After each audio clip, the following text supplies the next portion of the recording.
हवा से बात करता हुआ।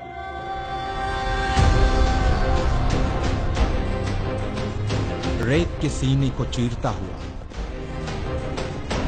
बिजली की रफ्तार से कुछ हिंदुस्तानी सपूतों का एक छोटा सा कारवां तारीख के पन्नों में अपनी जगह बनाने, आंखों में एक अजीम मकसद लिए अरब की जमीन करबला की तरफ रवां है। हल मिन नासिरिन यंसुरना। नबी मोहम्मद साहब के नवासे इमाम हुसैन ने जब करबला में इंसानियत से यह सवाल किया,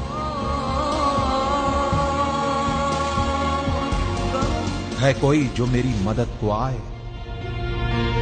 इतिहास ने देखा कि इंसानियत से किए गए इस सवाल के जवाब में इमाम की मदद के लिए अपने घरों से जो हक परस्त निकले, वो रसूल का कलमा पढ़ने वाले मुसलमानों के साथ साथ कांधे पे जनेऊ डाले, माथे पे तिलक लगाए कुछ हिंदुस्तानी ब्राह्मण भी थे। ये वही वीर सपूत हैं जो मदद की शक्ल में हिंदू और मुसलमानों के बीच प्रेम की एक सुनहरी इबारत लिखने करबला जा रहे हैं।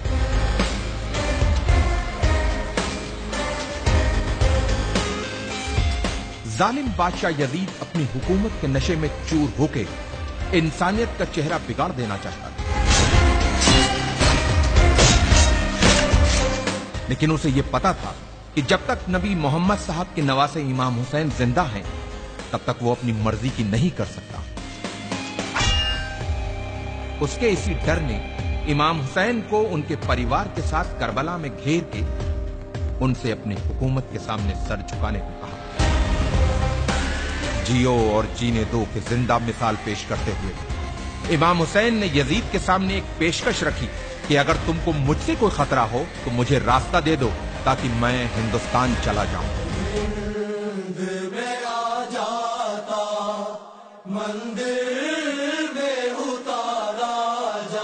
इमाम को दरियाए फरात के किनारे घेर लिया गया, उनके बच्चों और औरतों पर पानी बंद कर दिया गया।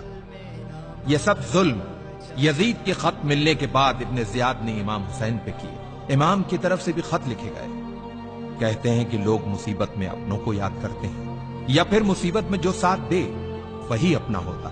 इमाम हुसैन ने अपने बचपन के दोस्त हबीब को खत लिखकर मदद को बुलाया और दूसरा खत करबला से दूर, बहुत दूर भारत के एक हिंदू राजा के नाम लिखा गया। इमाम हुसैन के बेटे अली इब्ने हुसैन ने अपने भाई भारत के राजा समुद्रगुप्त के नाम लिखा था यह खत। सुनने में अटपटा लगने वाले इस रिश्ते का इतिहास गवाह है।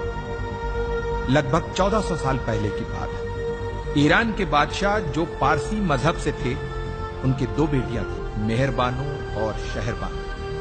मेहरबानो का विवाह भारत के राजा चंद्रगुप्त से हुआ और रानी का नाम मेहरबानो से बदलकर चंद्रलेखा रखा गया। और कुछ वर्षों बाद चंद्रलेखा की छोटी बहन शहरबानो की शादी इमाम हुसैन से हुई। चंद्रलेखा और चंद्रगुप्त के बेटे समुद्रगुप्त उस समय राजा थे जब उन्हें अपने मौसेरे भाई अली इब्ने हुसैन का पत्र मिला।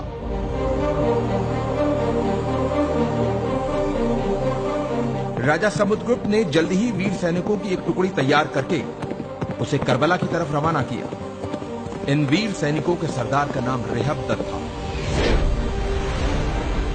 जो एक मोहियाल ब्राह्मण थे। अफसोस, जब रेहबदत अपनी सेना के साथ करबला पहुंचे तो इमाम हुसैन को शहीद किया जा चुका था।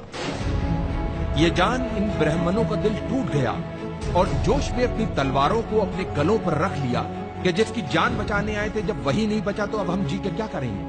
लेकिन इमाम के एक चाहने वाले अरब के वीर योद्धा जनाबे मुख्तार के मना करने पे इन वीर सैनिकों ने अपनी तलवारों को अपने गलों से हटाया और मुख्तार के साथ मिलके खूने इमाम हुसैन का बदला लेने के मकसद से दुश्मनों से एक यादगार युद्ध किया